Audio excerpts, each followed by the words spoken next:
Mystery of the senses.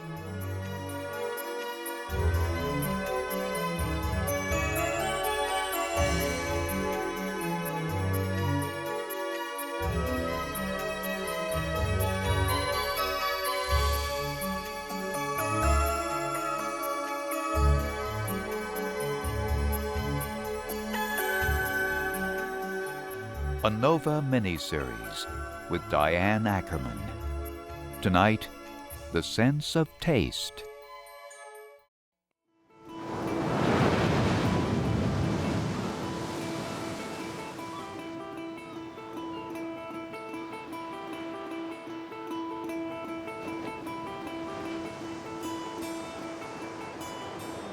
In Brittany, the Mont Saint-Michel Bay is known for its rugged coastal beauty, its seafarers, and for one great cook.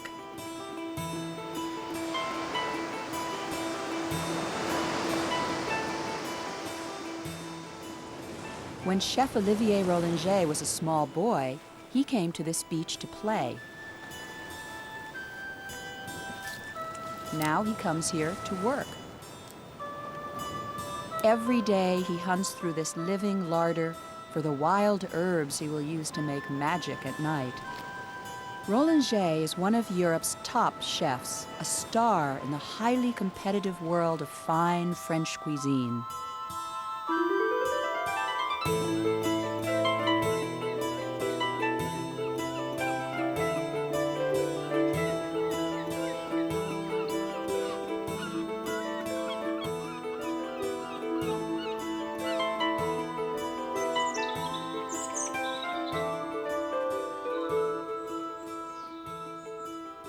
All life forms must eat to survive. But at his restaurant, the Maison de Bricourt, near Saint-Malo, Rollinger isn't concerned about the laws of nature.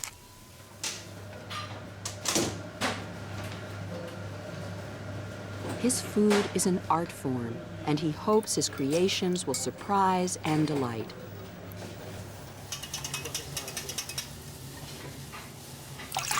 For the first time, Rollinger has allowed cameras in his kitchen. Tonight, his most cherished secrets will be revealed.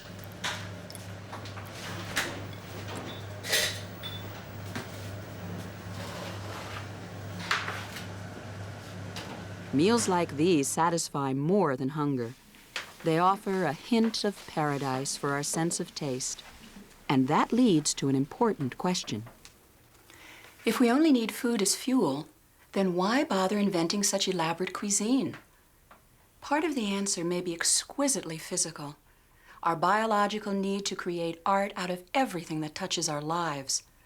We adore our senses.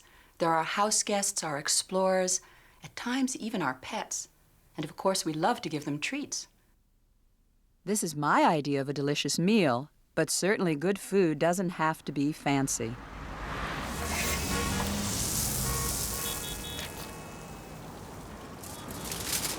Fast food can be mighty appealing as well. Linda Bartoshuk studies the biology of taste.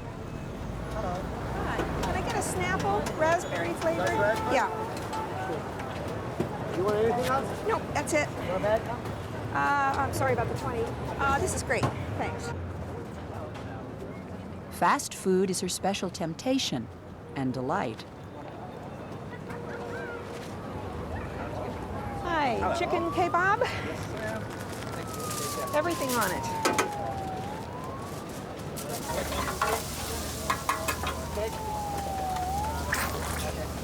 Onion, lettuce, Everything, yep.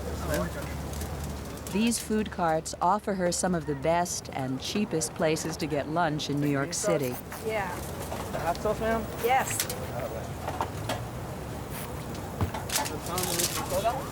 Bartoshuk also finds here a clue to our past, a glimpse of the biological forces that have shaped our sense of taste. The fact is, there are very few things in life that you can repeat as often and with much variation and get as much pleasure out of as taste and eating. I love junk food. I like eating street food, I like eating at food stands, and you'll notice that I'm not the only one lined up. There are a lot of people out there, and a lot of people are eating it, and the reason food is given to us in this form is it's salty, it's sweet, it's got a lot of fat in it. This is very basic biology. Newborn baby is born loving sweet, hating bitter, and in a few days when its salt receptors are mature, it also loves salt. And that basic biology is why all of us are out there lined up eating salty French fries. My own favorite, top of the list, is a cheesesteak. So fast food tempts us with its salty taste, its fat and calories. Irresistible things that satisfy ancient longings and needs. John, I'm going to put methylene blue on your tongue now, on one side, and hold it. But how do we actually detect the sensations of taste? Fungiform papillae are showing up just... Tastes are detected by the taste buds, chemical receptors lying on the tongue in mounds called fungiform papillae. John, I'm going to look at your tongue through the magnifying glass, and I see the fungiform papilla very clearly, pink against the blue background. Taste buds are highly precise, but they can only recognize a few stimuli. Bartoshuk sees that simplicity as the key to their success. They're so close to one another, I can't even see space between. They're densely distributed all the way up to your lip, almost an inch back from the tip of your tongue, down at the tip. They're so close together, there's almost no space between them. They look to me like they're ringed, like we expect on a super taster tongue. Beautiful. Fundamentally, we have 4 channels of information in taste. Taste is the real nutritional sense. We taste salty, sweet, sour, and bitter. Each one of these has an important role in keeping us alive. Taste is the sense that keeps us going, keeps us surviving. A very primitive function. Sweet, mother's milk is sweet. It makes certain that a baby starts nursing after it's born. Salty, very important macro mineral, essential for us for muscle function, brain function. You get wounded, you have to take in salt and water fast to survive. Hardwired, biologically significant mechanism. Bitter, poison detector. There are a lot of poisons in the world. Most of them we know are bitter. Sour, we're not so sure about, but maybe it's there to help us detect unripe fruit. Tastes may begin on the tongue, but they end up in the brain.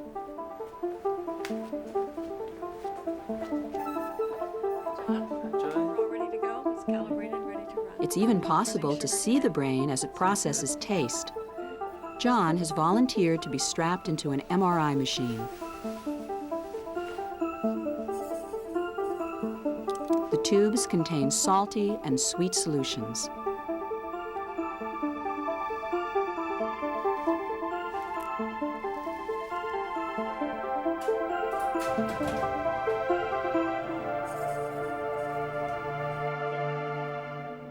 That's fine. Great. Okay, we're going to start at P15. The team, led by neurobiologist Joy Hirsch, is the first to observe how the human brain responds to taste sensation.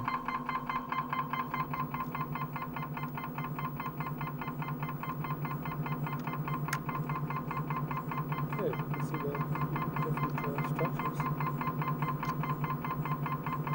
This is a very important new technology because it allows us to extend our traditional view of the brain, that is, a look at the structure of the brain, to now look at brain organization.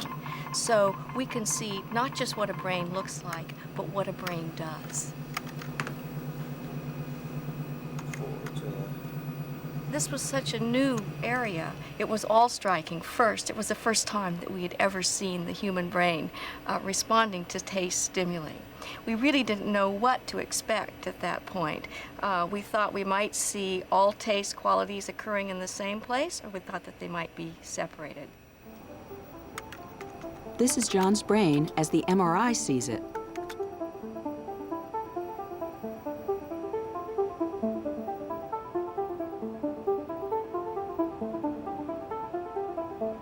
The team first looks at John's brain sliced into images about 1/4 of an inch thick.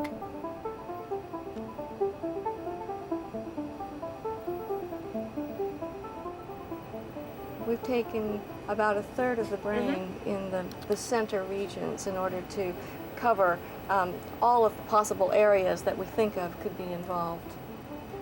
Do you want to bring up the function? Spreading those slices out, The computer maps the locations where brain activity occurred when John sipped his taste samples.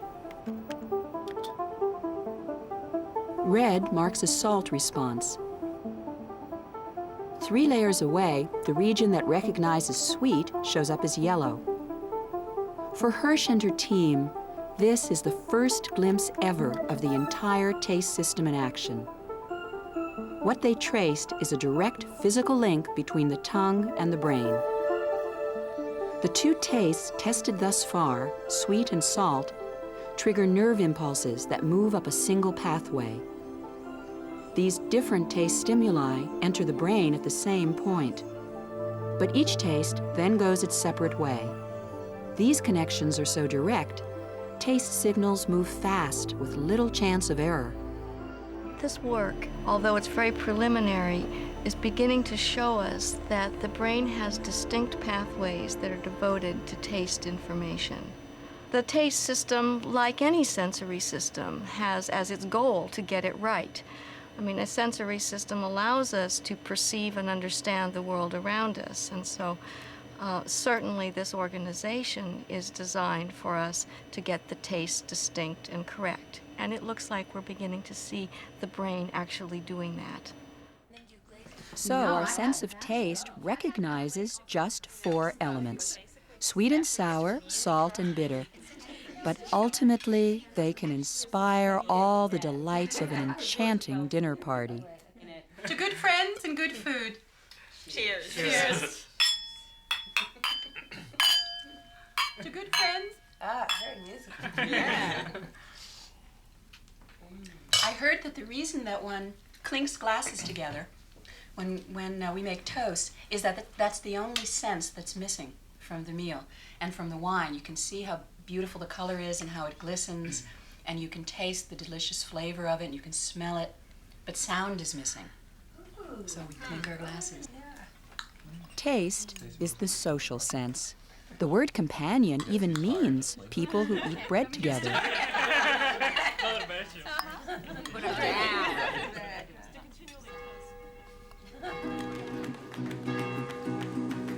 Every holiday or holy day centers around a meal. In Mexico, people are preparing for All Saints' Day, November 2nd, the Day of the Dead. The Day of the Dead is a solemn festival, but one filled with joy as well.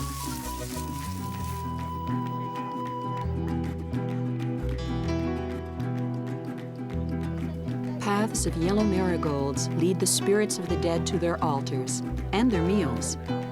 Like Thanksgiving or the Jewish festival of Sukkot, the Day of the Dead is an important harvest festival.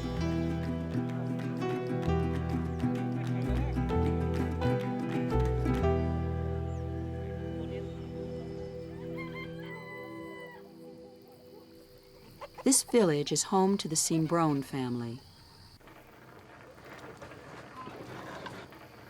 Amelia Cimbron is a superb cook, and for the Day of the Dead, she will cook one of the most important meals of the year.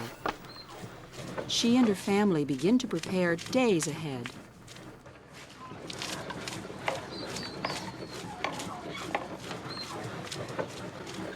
The local cuisine is intricate, its secrets passed down from generation to generation.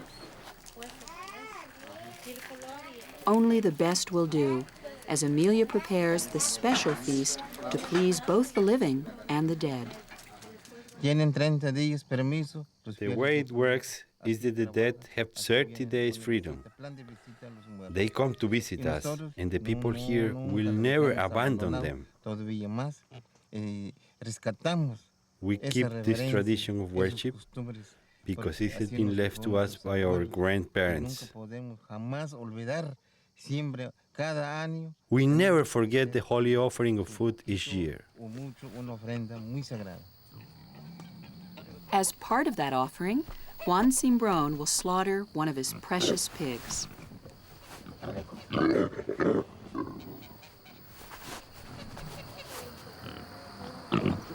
The simple fact is that we must kill other life forms to eat. And many of our rituals help distract us from that awkward moral truth.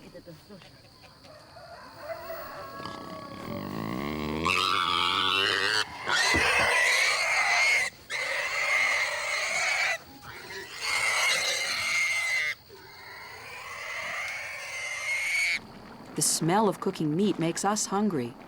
Our bodies crave the calories, although we crave the taste. And that's what our sense of taste evolved to do. Help us find the food we need to survive.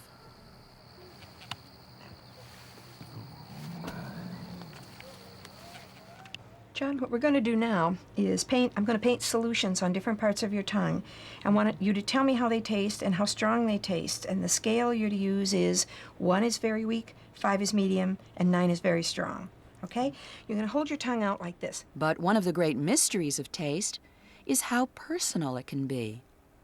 Linda Bartoshuk is studying individual differences in taste and their role in our survival. I'm going to ask you to use this piece of gauze to pull your tongue out, pull it over to the side, and use that finger to open your mouth. She already so knows that John has a much higher than average number of taste buds on his tongue. And what did that taste like? That was sweet and 5. Okay. Also. Good. What she wants to find out Okay, now I'm using is a new what those solution. extra taste Again, we're buds gonna do the for same thing as John. before. So hold your tongue out.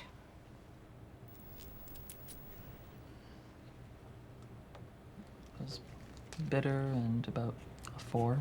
Okay. Now I'm going to give you a completely new solution, and this is a test for genetic status. I want you to take a sip of this, swish it around in your mouth, and judge it on the same scale. So if it's twice as strong as the quinine just tasted, you call that a 4, give it an 8. If it's half as strong, give it a 2.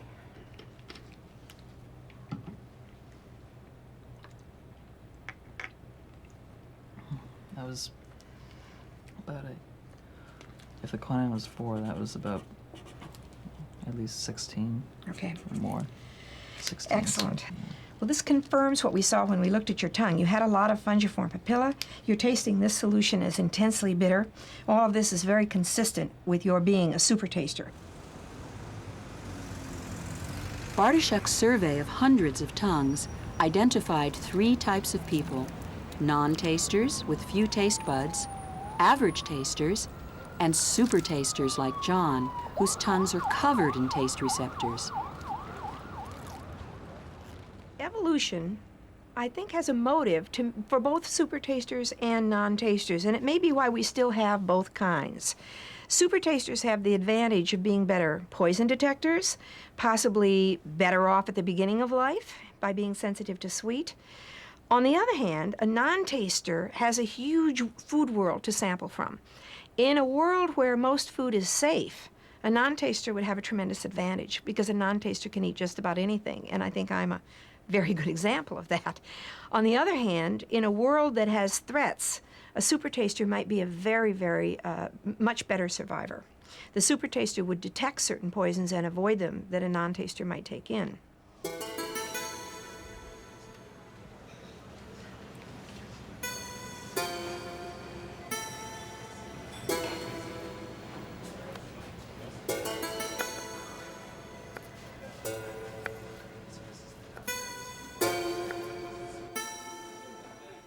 There are poisons everywhere in nature, and even now, in the most gracious of settings, danger can still lurk within a meal.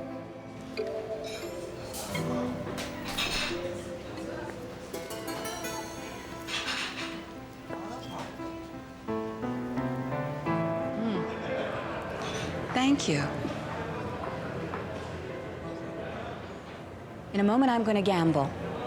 This may look benign, more or less. It's sashimi, Japanese raw fish. But there is a potential death trap here. This is the rarest sashimi in the world, fugu, Japanese pufferfish. I've heard that it tastes sweet and mild and a little bit like pompano, but I haven't dared to try it yet. The reason? Fugu can kill. Among pufferfish species, fugu are poison factories. Their livers, guts, and skin are flooded with poisonous nerve toxins. The very best fugu chefs leave just a hint of the poison in the flesh. Enough so that the diner will feel his lips tingle and know that he had a brush with his mortality, but not actually die. No one's perfect, though. And every year, a few fugu diners do actually die at the table. It really is a form of thrill-seeking with food. If there's just enough poison left in, well, the diner has all the exhilaration of survival. If there's too much, he gets measured for his coffin. Wonder if I should try some? Nah. Life is too short as it is. Safer perhaps, but no less exciting, is a meal at Maison de Bricourt. The pre-dinner routine moves like clockwork. Chef Rollinger and his team expect to serve 70 people tonight. Rollinger is the grand panjandrum of the kitchen, the absolute ruler. During meal service, only he speaks. And in this kingdom, he is the final arbiter of taste. When you taste, don't taste only with the point of the tongue, but with all the spoon, because you taste only the acidity here. If there are not enough sugar or not. But taste, you have to taste with all your mouth.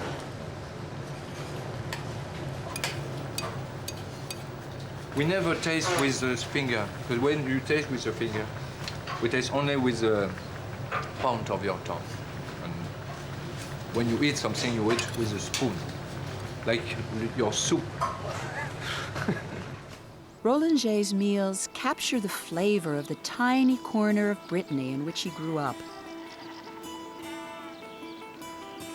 Lamb is a local specialty, and here it has a unique flavor that comes from the salt meadows that grow in the shadow of Mont Saint-Michel.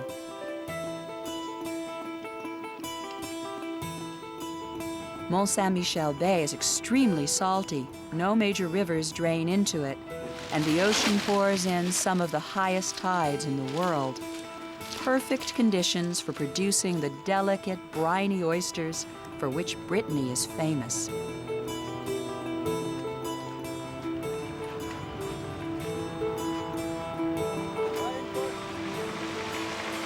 These strong, basic tastes enliven Rollinger's dishes, and of course his ingredients are the freshest.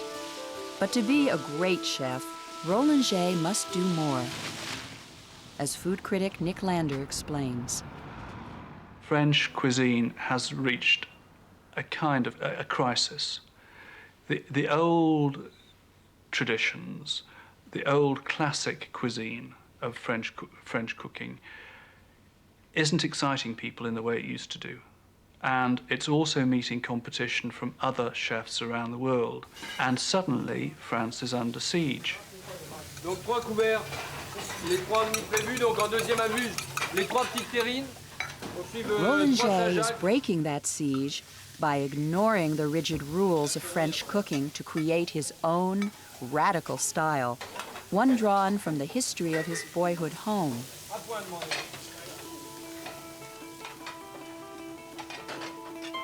His restaurant used to be the house of the Bricourt family, spice merchants with the French East India Company, founded here in Saint-Malo. 300 years ago, this was their drawing room. The Bricourt and the other seafarers from Saint-Malo set out all over Asia, searching for strong, exotic spices, startlingly new to most European cooking: turmeric, white pepper, cardamom, cinnamon, and many others.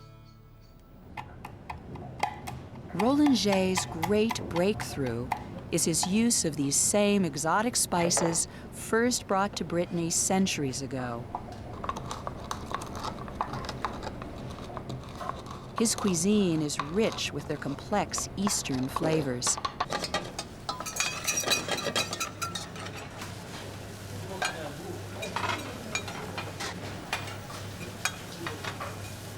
But just how sophisticated can our palates be? If we can only detect 4 tastes, where does our ability to savor such elaborate combinations come from? Well, not just from our sense of taste, as Emily Coxis is learning to her sorrow.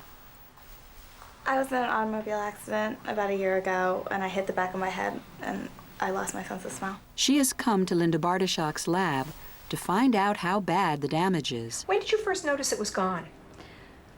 About 3 days after the accident was one of the first times I had actually gotten up to do anything, and I went downstairs and my dad had ordered pizza, and everyone was talking about how good the pizza smelled, and I couldn't smell it. And so I started to smell other things because it seemed weird that I couldn't smell a pizza and I couldn't smell anything else. Can you tell me what effect that's had on liking food? A lot of my favorite foods before this happened, I still eat them and like them, but nothing tastes the same. I don't get the same enjoyment out of eating a lot of the stuff now that I used to like a lot.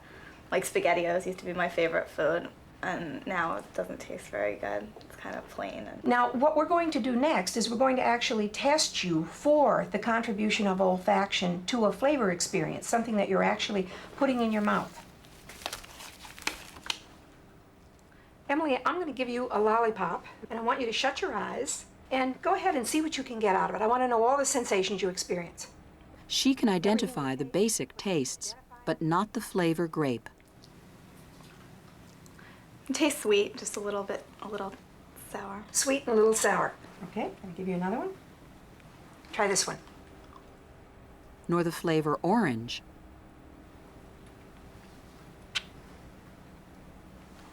Just sweet. Okay. Here's another one. Not even bubble gum. Hers is a permanent loss. Just sweet. My patient Emily is a wonderful example of what happens to your experience of food if you lose your sense of smell. Now, you think you lose your sense of smell, you only lose your ability to sniff things from the outside world. But when we look at a patient like Emily, we suddenly begin to understand that the nose has two jobs. It both samples air from the outside world and identifies objects out there, but it also samples air from the mouth and identifies objects in the mouth. It's that combination of air coming from the mouth and bringing odorants up into the nose and true taste that makes what we call flavor.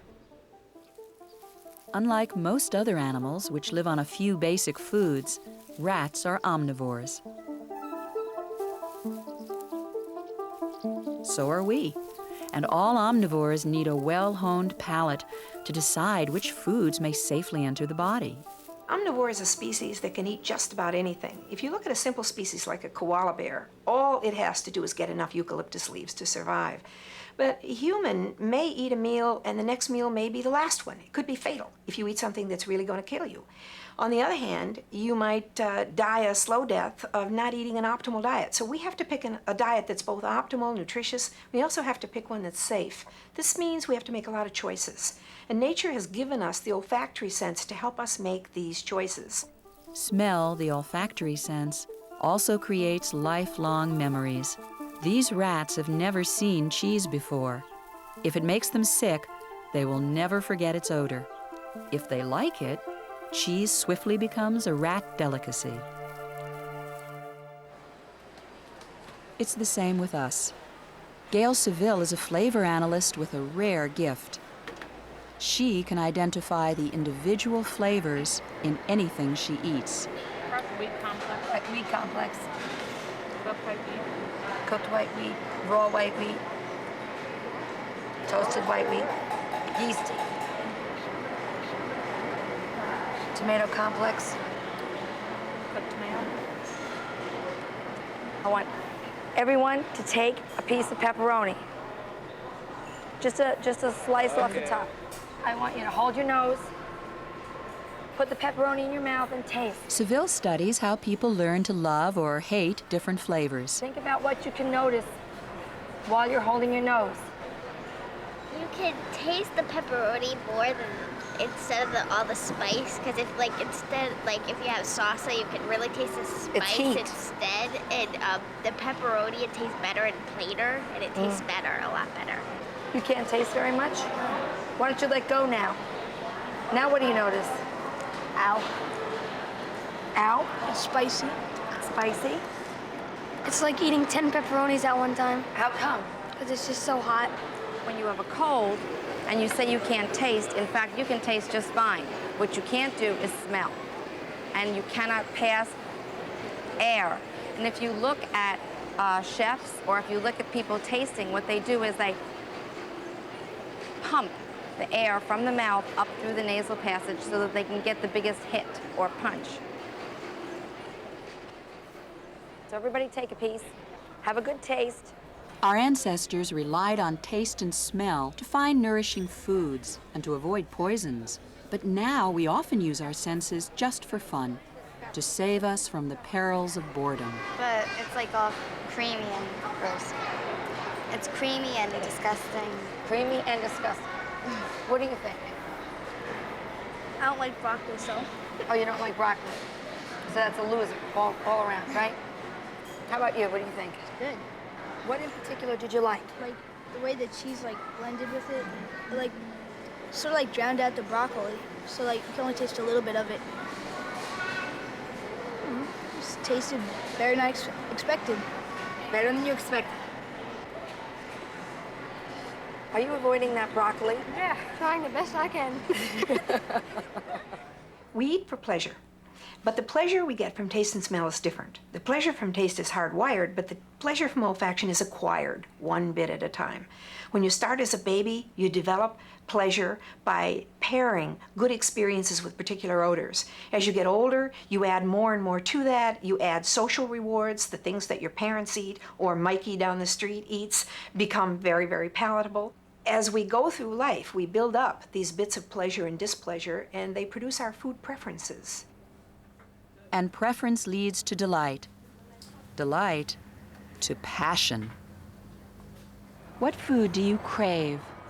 Ask the question with enough smoldery emphasis on that last word, crave, and the answer is bound to be chocolate. When chocolate arrived in Europe, well, it hit like a drug cult. People started demanding it right in the middle of church services. And Louis XIV's queen used to nip out back for a little chocolate on the sly when she thought nobody was looking. She was that addicted to it. Of course, today, people who are still devoted to that sweet cult don't have to do anything on the sly. Chocolate zombies such as myself haunt the streets of every city, waiting all day for that small plunge of chocolate. And if they're very lucky, they get to be marching around a city like this one in pursuit of chocolate.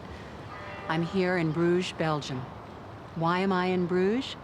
Because this is chocolate heaven.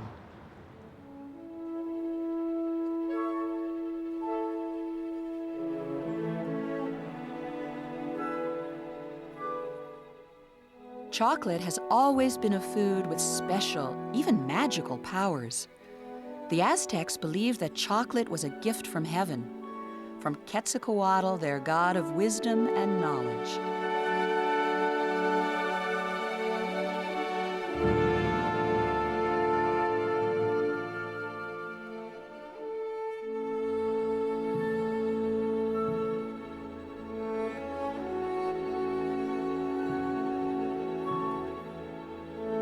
More recently, the great food writer MFK Fisher confided that her doctor prescribed chocolate as a cure for devastating lovesickness. This is the stuff of addiction.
Good evening. Hello. I don't know where to start. Maybe with those swans. What's inside of the swans? Praline. Pralines. Good, I'll take 4 of those swans, please. The dark chocolates? Yes, the dark chocolate swans. Now those are pralines. Yes. And what are the quilted ones? Caramel. Caramel. 5 of the caramel. Could I just maybe sample one of those while you're putting them on the tray? Thank you.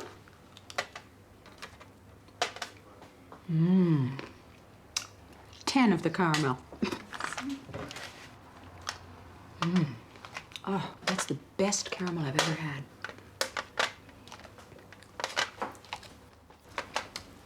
And what's inside of the hearts? Marzipan. Ah, wonderful. 6 of the marzipan. No, 8 of the marzipan. 9 of the marzipan.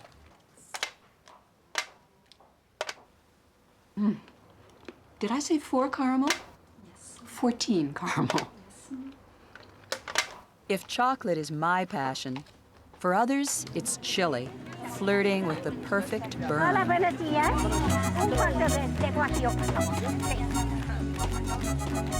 Like chocolate, chili is a New World plant, one which so delighted Columbus that he wrote it was a better spice than our pepper. To Columbus, a new spice was a valuable find. For then as today, a novel flavor, especially one as startling as chili, could be literally worth its weight in gold. Chilies were first used in places like this, the city of El Tajín in Veracruz, just over the hill from the Cimbrones farm.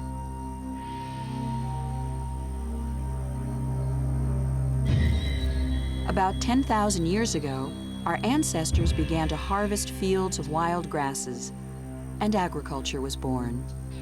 Wealth and power grew from those ancient fields of grain. Today, these modern cornfields still provide a safe, stable diet.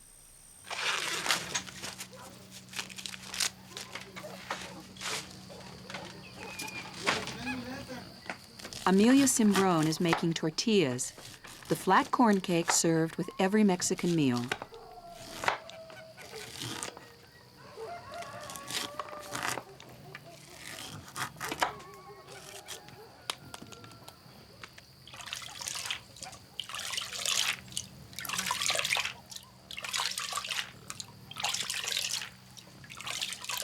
Corn for tortillas is soaked in a solution of lye, a crucial step because it releases the vital nutrient niacin, a vitamin essential for survival.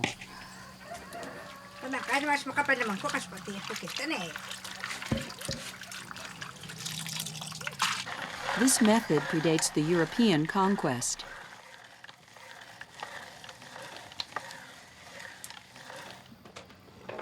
When Cortés conquered Mexico, he brought corn back to Europe, but not the techniques of tortilla making. This was women's work, beneath the notice of a conquistador. But without the recipe, European peasants lacked the niacin they needed.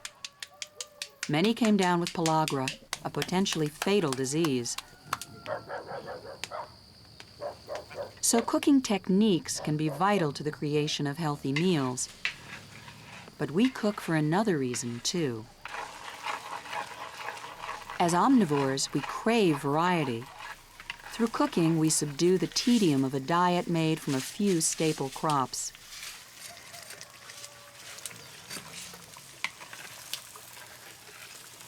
Amelia Cimbrón uses 4 different chili mixtures in her version of a Mexican pork mole. Each is chosen to add a precise note of flavor and spicy heat. All cuisines do this, combine a few foods, herbs, and spices to create a kaleidoscope of exciting textures and tastes. It is good. It has flavor. I try to combine different tastes to create a good flavor.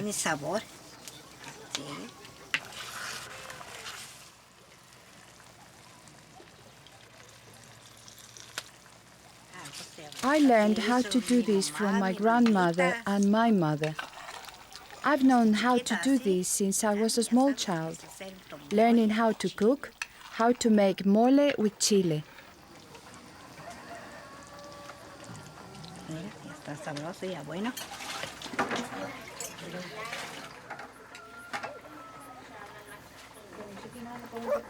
quest for adventure in food can reach an extreme. Burning chili seeds may surprise even Mexican cooks. But surprise is the point. All this will invigorate a special pork mole from the Oaxaca region of Mexico. The ingredients are essentially the same as Amelia Cimbrone's, but the result will taste wildly different.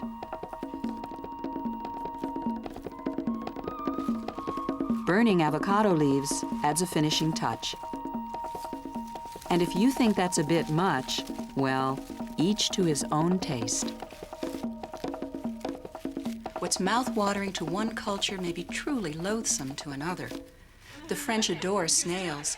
The English hang grouse up on hooks until it rots. Other cultures smack their lips over fried locusts, sea snails, monkey brains, and my own personal favorite, oxhoof and cartilage in peanut sauce. As I recall, it was the combination of mucus and bone that troubled me. All of these are perfectly wholesome, though, and we omnivores can't be too picky. If it's edible, we eat it. To continually toast. What were you doing in lesson? When I grew up, there's 3 of us, my brother, my sister, and I. If we had one large fish, you know, there's only 2 eyes, and there's 3 of us, and of course my parents would defer to us. But it was always a fight over who would get the eyes. What did you do with the eyes? You pull them out and you stick them in your mouth and you suck off everything but the cornea. Look at that. Take the whole head. Food lovers rejoice. These are remarkable times. For most of history, people were limited to just one cuisine, their own. Today, delicacies from all over the globe appear in even small towns. Now we ask, where in the world should we eat tonight? Well, how about at Maison de Bricourt? The dinner rush is nearing its peak, the real test of Rollinger's skill. Cooking with the spices that Rollinger has discovered as a result of the tradition of Saint-Malo is very rare. It's unique. It is very easy for any chef to take third-rate produce, a great dollop of heavy, unctuous spice, and turn it into something palatable. What is desperately difficult is what Rollinger tries to do and succeeds in doing every day, which is taking the freshest flavors, the lightest, most flavorful spices, marrying the spices in the right proportion, then combining them with a sauce, and then putting the 2 things together to make a dish that is utterly memorable. Rollinger trained as a chemical engineer, and he's always been fascinated by unusual combinations of spices. His sauce for lobster roams across Asia for its flavors. But the cooking technique is Rollinger's own, neither entirely Eastern nor French. Traditionally, French sauces are simmered slowly. But Rollinger does just the reverse. Another secret. All these spices will be cooked quickly at high temperatures to produce the exact flavor that he seeks. And tamarind is for the acidity, galanga is for the fresh flavor, ginger is for the out and lemon flavor, and vanilla is for the velvet and very round flavor.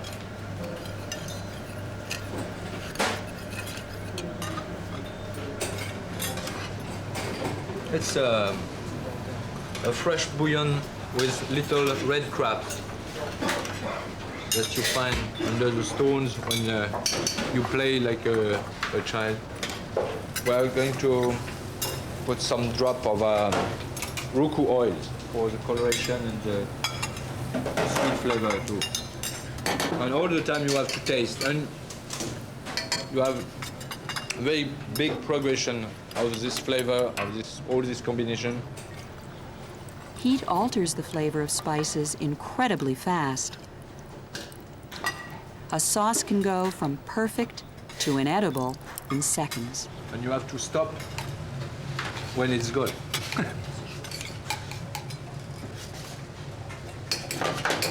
Okay?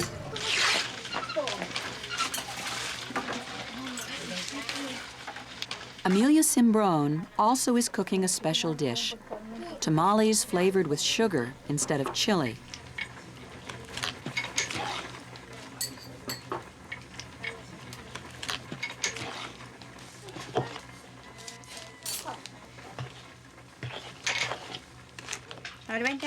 The delightful scorch of chili is an adult taste. Children everywhere love sweet.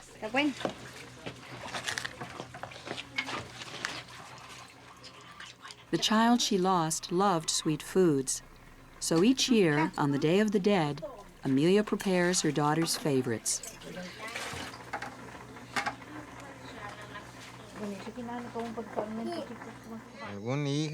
My daughter and my father have died. That's why we always prepare food with goodwill. We pay tribute with food, bread, and chocolate. Everything in harmony, everything with love and goodwill. The food must be well prepared for them to be happy, and for us who are still alive to enjoy.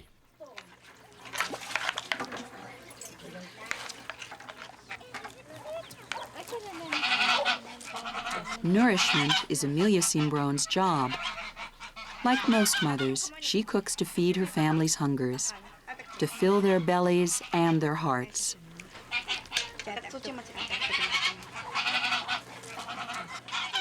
Tamales are just one delicacy on the Day of the Dead.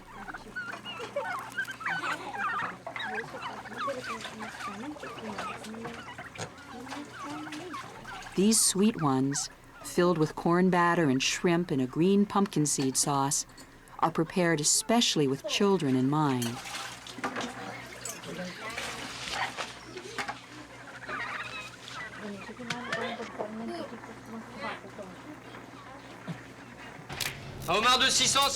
At Maison de Bricourt, the next course is almost ready. There was a fine haul of lobsters today, and Rollinger's guests are eager to sample them. Rollinger creates a fresh sauce and personally finishes each order. Every plate is a performance. In the latest Michelin guide, Rollinger has 2 stars. The top is 3. What difference to him it will make to get that 3rd star is, I think, quite easy to understand. It will be the pinnacle of his profession, and like everybody else, he'll be absolutely thrilled to get it. But the pressure on him once he gets 3 stars will be enormous. People will flock to him, and they will be looking for mistakes. But they will not find any tonight. His goal is always the same: to create an unforgettable sensation, art good enough to eat. Tonight, he's satisfied. Very, very fresh and quite nice flavor for this lobster. I'm quite happy for him.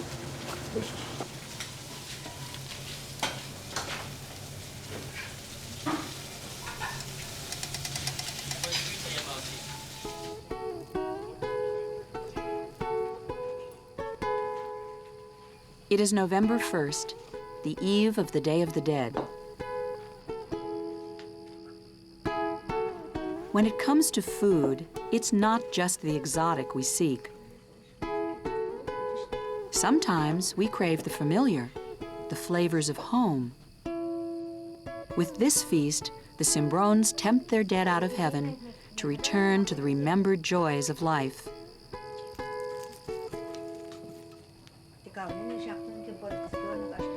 The incense is the signal.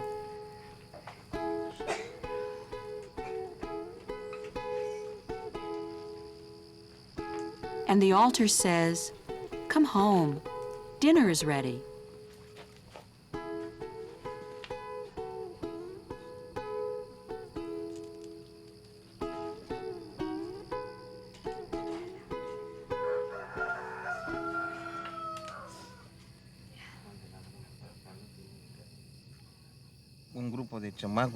There is a group of children here with us, a group of dead children.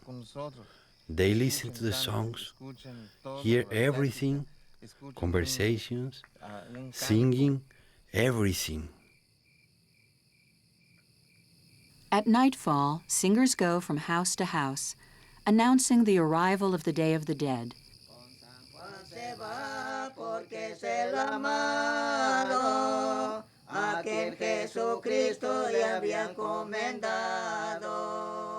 They call to the spirits, welcoming them, reminding them that they are cherished and never will be forgotten.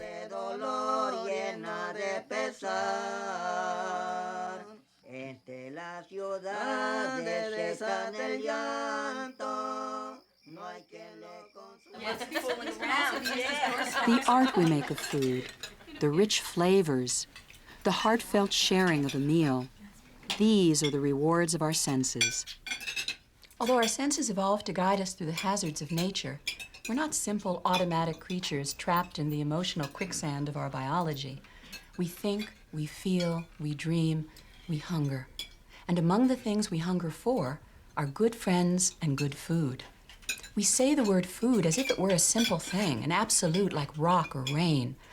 But actually, it's a complex realm of pleasure that's both physical and emotional, and often conjures up childhood memories of love and fun.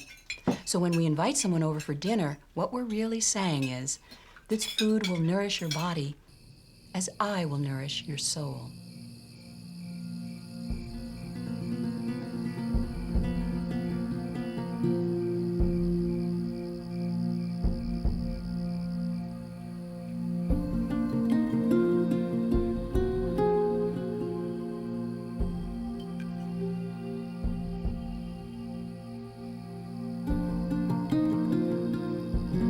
One last ritual remains.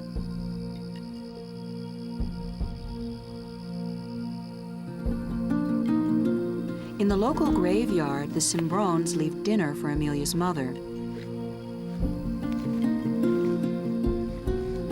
The dead consume the essence of the food, its flavor, its tradition, its love.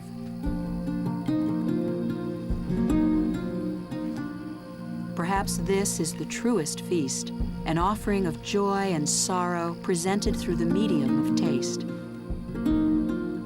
You are in our hearts, this meal says, and you deserve nothing but the best.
Mystery of the Senses was produced by WETA Washington and WGBH Boston, which are solely responsible for its content. A production of WGBH Boston and WETA Washington.